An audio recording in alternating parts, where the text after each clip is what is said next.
Primeira carta de Paulo para Timóteo. Paulo passou muitos anos viajando e agregando novas igrejas e desenvolveu uma grande equipe de colaboradores nessa missão. Timóteo foi um desses. Paulo foi até a cidade de Listra uma vez e conheceu as fiéis mãe e avó de Timóteo. Ele ficou impressionado com a paixão e devoção de Timóteo a Jesus. Assim, Paulo o orientou por muitos anos e, em dado momento, começou a enviá-lo em missões para diferentes igrejas. E Paulo ouviu falar sobre um grupo de líderes que se infiltraram na igreja influente em Éfeso. Eles estavam espalhando mensagens errôneas sobre Jesus e o que significa segui-lo. Ele enviou Timóteo para confrontar esses líderes e restaurar a ordem nessa igreja. Depois que Timóteo chegou lá, Paulo enviou essa carta para acompanhar e instruí-lo no cumprimento dessa missão. A carta tem um conceito muito legal. Há uma comissão de abertura e encerramento da carta dada a Timóteo para ele enfrentar esses líderes e sua má teologia. E essas comissões cercam duas grandes seções centrais que estão cheias de instruções extremamente práticas sobre os problemas que Timóteo enfrentou na igreja de Éfeso.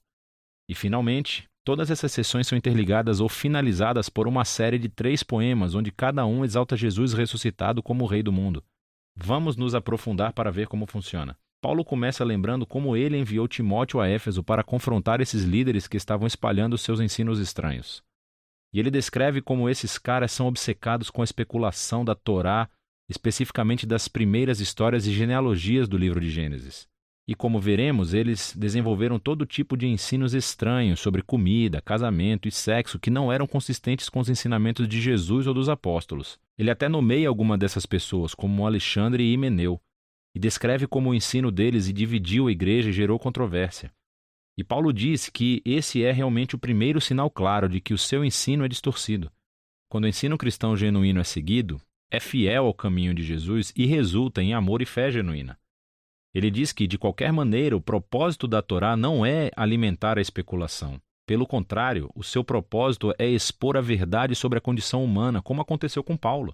O ensino correto da Torá levará as pessoas a ver a graça de Deus revelada no Messias, que veio para salvar pessoas pecadoras e imperfeitas. Assim, Paulo termina com um poema que honra o Rei Jesus acima de tudo e instrui Timóteo a calar esses homens dos seus falsos ensinos. Então, ele aborda problemas muito específicos nessa igreja que foram causados pelos falsos mestres. Primeiro de tudo, ele instrui Timóteo a realizar reuniões regulares de oração na igreja para orar pelos líderes governantes de Roma e pela paz, porque a paz na terra cria um cenário ideal para os seguidores de Jesus continuarem espalhando a sua mensagem sobre o Deus da paz, que quer que todas as pessoas sejam salvas. O Deus que enviou Jesus como o único mediador para dar a sua vida pelo resgate de todas as pessoas. Em comparação com os falsos mestres, Paulo lembra a Timóteo que Deus quer salvar o mundo inteiro. E a oração vai manter isso na frente das suas mentes. Paulo também aborda problemas relacionados com homens e mulheres que estão sendo influenciados por esses líderes corruptos de Éfeso. Ele primeiro cala um grupo de homens que está sendo arrastado para as disputas teológicas raivosas iniciadas pelos professores. Ele diz que esses caras devem aprender a orar. Então ele confronta um grupo de mulheres ricas na igreja que estavam tratando as reuniões de domingo como um desfile de moda. Elas se vestiam de maneira tão sofisticada que envergonhavam a maioria das pessoas que não podiam pagar por um guarda-roupa daquele. E não apenas isso, mas algumas dessas mulheres também estavam usurpando posições de liderança na igreja. E estavam ensinando aos outros a má teologia dos professores corruptos. Então Paulo cala essas mulheres. Ele diz que elas não devem ensinar ou liderar na igreja.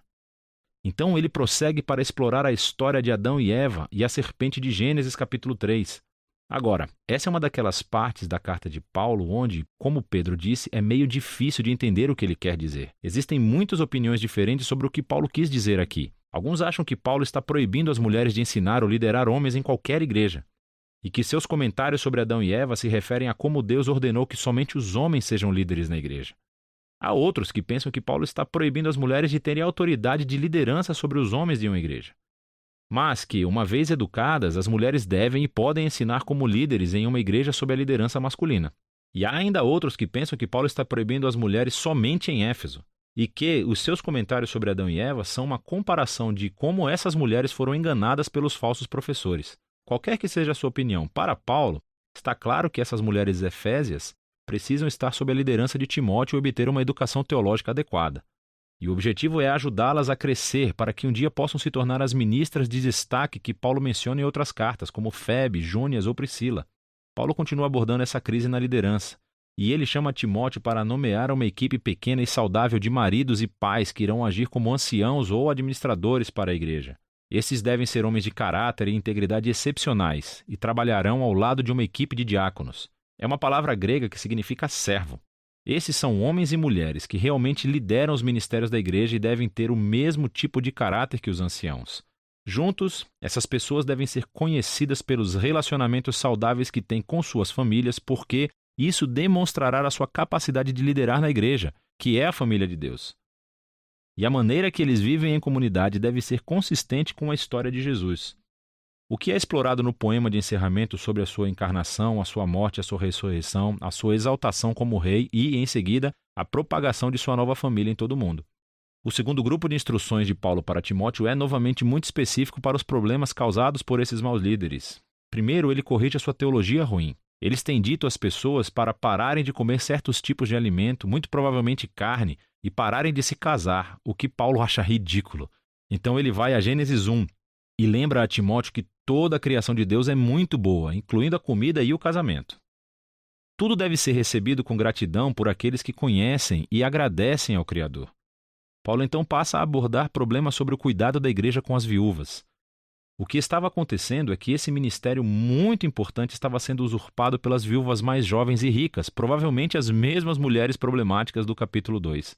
Elas se inscreveram para o apoio da igreja, mas depois passavam seus dias dormindo com outros homens, espalhando fofocas e prejudicando a reputação da igreja na cidade. Paulo não tolera isso. Ele diz que somente as viúvas mais velhas, que não têm qualquer outro suporte familiar, qualificam. Essas a igreja deve mostrar o amor e a generosidade de Jesus. Paulo então aborda problemas que existem entre alguns homens mais velhos na igreja, e Timóteo deve respeitar a idade deles, mas não o seu mau comportamento, que parece estar relacionado com o álcool. Eles estão prejudicando a reputação da igreja em Éfeso e por isso Timóteo deve, em amor, confrontá-los a fazer com que renunciem à sua função, se estiverem em posição de liderança. Paulo acrescenta essa nota interessante, dizendo que isso não significa que o próprio Timóteo nunca deva beber. Considerando seus problemas de estômago, ele provavelmente deveria tomar um copo de vinho todas as noites com o jantar. Paulo então aborda um problema entre os escravos cristãos. Alguns deles estavam desrespeitando seus mestres cristãos. O evangelho cria igualdade entre os seguidores de Jesus. No entanto, Paulo acha que a igualdade precisa ser implementada de maneira estratégica, sem comprometer a missão e o testemunho da igreja. Se os cristãos se associarem às rebeliões de escravos, eles estão comprometidos. A transformação cristã da família romana teve que ser implementada estrategicamente para que os vizinhos pudessem ser persuadidos e não repelidos por essa nova visão de família de Deus. Finalmente, Paulo encerra a carta exortando Timóteo mais uma vez a confrontar os líderes corruptos. Paulo expõe aqui os seus objetivos de ganharem muito dinheiro acumulando seguidores e cobrando-lhes taxas altas pelo seu ensino. Esses professores estão traindo Jesus e a sua mensagem de contentamento e uma vida simples.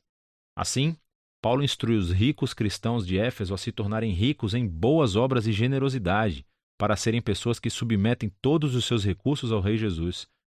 E é ele quem inspira o poema final sobre como ele é verdadeiro rei acima de todos os outros reis. 1 Timóteo é uma carta muito importante.